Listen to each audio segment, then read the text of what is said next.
একজন পুরুষ যখন মারা যায় তাকে ঢাকার জন্য 3 পার্টের পোশাক বা কাফন ইউজ করা হয়, আর নারীকে 5 ভাগে কেন দেওয়া হয়?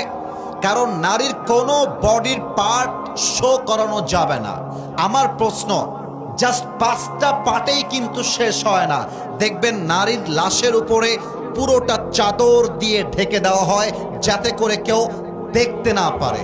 আচ্ছা, গোদাগাড়ির কাছে একটা প্রশ্ন, গোদাগাড়ির যুবকদের কাছে, মুরব্বীদের কাছে একটা প্রশ্ন। মরে যাওয়া লাশ একজন নারীর লাশ। দুলাভাই যদি এসে বলে আমি আমার শালিকে বড্ড ভালোবাসতাম, শালি আমারে বড্ড শ্রদ্ধা করত, সম্মান করত, আমার শালির লাশটা আমি দাফন করব, একটা কথা আওয়াজ দিয়ে বলবেন।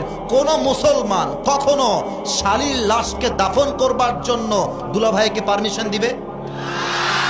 এত আসতে কেন, জোরে বলেন, দিবে? যেই দুলাভাইকে মৃত্যুর পরে লাশটা নামাবে পারমিশন দেওয়া হয় না, অথচ জীবিত থাকা অবস্থায় এই শালি দুলাভাইয়ের সঙ্গে ওপেনলি পাবলিক প্লেসে বাইকের পেছনে জড়ায় ধরে ঘুরে বেড়াতো। আমি ভুল বললাম না ঠিক বললাম? বলেন সবাই। আর একটা প্রশ্ন গোদাগাড়ির কাছে রাখতে চাই। এই প্রিয় বোন আমার, আপনি মরার পরে 5 পার্টের কাফনে জড়িত হলেন, দুলাভাই পর্যন্ত আপনার লাশ দেখতে পারবে না। এটা হচ্ছে আপনার মরার পরের অবস্থা। তাহলে যেই মরা দেহ কেউ দেখতে পারে না, তো সেই দেহ যখন জীবিত ছিল, সেই দেহ নিয়ে আপনি কোন লজ্জায় টিকটকে নেচে বেড়ান? এটা আমার জাতির কাছে প্রশ্ন।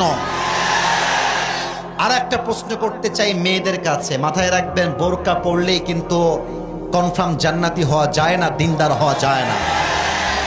যাও তুমি রাজশাহীর পার্কে ঘুরে আসো, যাও তুমি মুক্তমঞ্চে ঘুরে আসো, যাও তুমি পদ্মা গার্ডেনে ঘুরে আসো, দেখবা যত মেয়ে প্রেম করে তার 80% বোরকাওয়ালিরাই প্রেম করে বেড়ায়। বলো, দেখলেই মনে হবে यार ये तो अभी के अभी जन्नत से भागकर दुनिया में आई है माशाअल्लाह। বাবুরা, বোরকা দেখলেই পটে যেও না।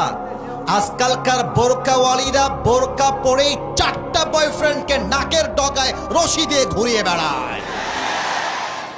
আর কি বলবো দুঃখের কথা, মেয়েরা বোরকা পরেও আজকাল পর্দা করে না কেন? আমি 2টা এক্সাম্পল দিব। আমার কথা রাগ করতে পারবেন না? রাগ করবেন? আমি নাটা শুনতে পাইনি, রাগ করবেন?